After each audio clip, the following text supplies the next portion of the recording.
SSC ইন্টারভিউয়ের তালিকায় নাম রয়েছে অযোগ্য প্রার্থীদের। পুরো নম্বর পেয়েও নতুন পরীক্ষার্থীদের অনেকে ইন্টারভিউয়ে ডাক পাননি, অথচ কেউ কেউ আবার প্রাথমিক স্কুলে শিক্ষকতার অভিজ্ঞতা দেখিয়ে অতিরিক্ত 10 নম্বর পেয়ে গিয়েছেন। এবার এমনই নানাবিধ অনিয়মের অভিযোগ উঠল স্কুল সার্ভিস কমিশনের বিরুদ্ধে। সেই অভিযোগেই এবার পথে নামলো নতুন পরীক্ষার্থীদের একাংশ। প্রকাশিত হয়েছে এসএসসির একাদশ ও দ্বাদশ শ্রেণীর চাকরি প্রার্থীদের ইন্টারভিউয়ের তালিকা। ফুল মার্কস পেয়েও ইন্টারভিউয়ে ডাক না পেয়ে ক্রুদ্ধ এসএসসির নতুন চাকরি প্রার্থীরা। সোমবারই পথে নামলেন তারা।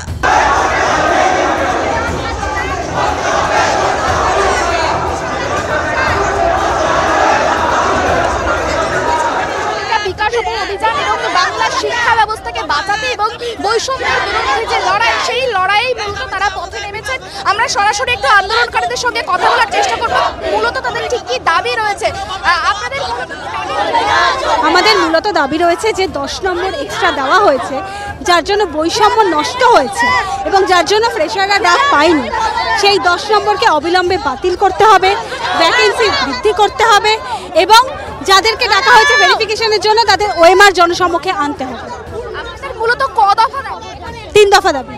100% মার্কস নিয়ে আসার পরও আমি যে কেন ডাক পেলাম না সেটারই জবাব চাইতে এসেছি। আমরা সকলে এরকম অনেক ক্যান্ডিডেট রয়েছে, এখানে এক্সপিরিয়েন্স মার্ক যোগ করে 70-এর মধ্যে 77 কি করে কাট অফ চলে আসে। আমাদেরকে এইভাবে হালে রাখাচ্ছে। আমাদের বাড়িতে বাবা মা অসুস্থ, আমার চিকিৎসার পয়সা নেই, আমরা আজকে বেকার, আমাদের না আছে সংসার না কিছু, আমাদের কথা সরকার কিছু ভাবছে না। আমরা 10 বছর ধরে এইভাবে তিলে তিলে পড়ে রয়েছি। আমাদের একটা ন্যায় বিচার হোক, আমরা যোগ্য, আমরা চাকরি পেতে চাই। আমরা 10 বছর কত বিড়ম্বনায় থাকবো? এইভাবে মানুষ বাঁচতে পারে? পশ্চিমবঙ্গে জন্মানো কি পাপ? যদিও এই সমস্ত কিছু ভেরিফিকেশনের জন্যই তাদের ডাকা হয়েছে বলে জানালেন শিক্ষামন্ত্রী ব্রাত্য বসু, এবং অযোগ্য প্রমাণিত হলে তাদের বাদ দেওয়া হবে বলেও জানালেন তিনি। একদমই নেই, একেবারেই নেই। এটা কোনো এসএসসির সঙ্গে কথা হয়েছে, এখন অবধি এসএসসির জ্ঞান মোতাবেক কোনো দাগি প্রার্থীর নাম তালিকায় ওঠেনি। আমি তো বললাম যে এটা তো ভেরিফিকেশনের জন্য তাদের ডাকা হয়েছে। যদি এরকম কেউ করে থাকে তাতে বাদ যাবে, তারা এসএসসি বাদ দেবে। এটা তো ভেরিফাই করার জন্যে। দেখুন, এটা নিয়ে এসএসসি নতুনদের ক্ষেত্রে যে কথাটা আপনারা বলছেন, এসএসসির কাছ থেকে আমার কাছে কোনো এই মুহূর্তে তারা কোনো এসএসসির কাছে জমাও দিয়েছে কিনা কোনো ডেপুটেশন, তাও আমি জানি না। তাহলে এটা নিয়ে যতক্ষণ না এসএসসির সঙ্গে আমি কথা বলতে পারছি ততক্ষণ এটা আমি বলতে পারবো না। দেখে তার ক্ষেত্রে সিদ্ধান্ত নেওয়া হবে। কিন্তু যার ক্ষেত্রে এক্সপিরিয়েন্স বলছেন, সেটা যদি এরকম হয়ে থাকে সেটা অবশ্যই সে বাদ যাবে। করুণাময় থেকে মিছিল শুরু করার সময়ই পুলিশের সঙ্গে আলোচনা হয় আন্দোলনকারী চাকরি প্রার্থীদের। মিছিলে যে অনুমতি নেই তা সেই সময়ই আন্দোলনকারীদের সাফ জানিয়ে দেয় পুলিশ। তারপরেও পুলিশি বাধা উপেক্ষা করে মিছিল বিকাশ ভবনের দিকে এগোতে থাকলে বইমেলা প্রাঙ্গণে মিছিল আটকায় পুলিশ। সেখানেই অবস্থান বিক্ষোভে বসে পড়েন আন্দোলনকারীরা। পুলিশের তরফ থেকে বারবার কথা বলা হলেও বিক্ষোভ তুলে নিতে রাজি হননি চাকরি প্রার্থীরা। তবে 6:30 নাগাদ সেই অবস্থান বিক্ষোভ থেকেও টেনে হিঁচড়ে তুলে দেওয়া হয় আন্দোলনকারীদের।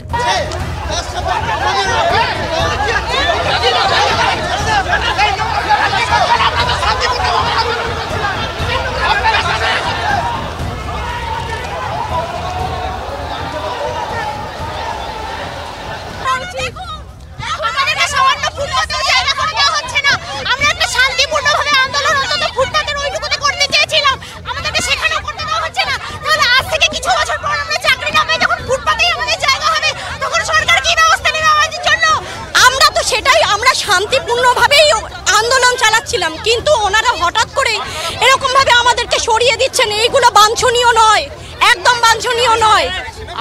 আমরা 7.5 পেয়েও এইভাবে তাড়িত হয়ে চলে যাচ্ছি। আপনাদের বাংলার মানুষের ছেলে মেয়ে যেখানে পড়ছে সেই জায়গাটা তো সুরক্ষিত।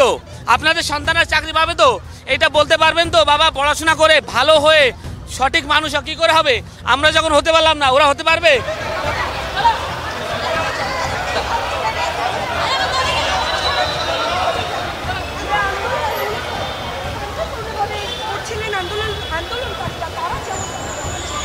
রিকোয়েস্ট করেছি যে আপনারা পথ ছেড়ে দিন, কিন্তু ওনারা পথ অবরোধ করে রেখেছেন যে আমরা কিছুতেই পথ ছাড়বো না।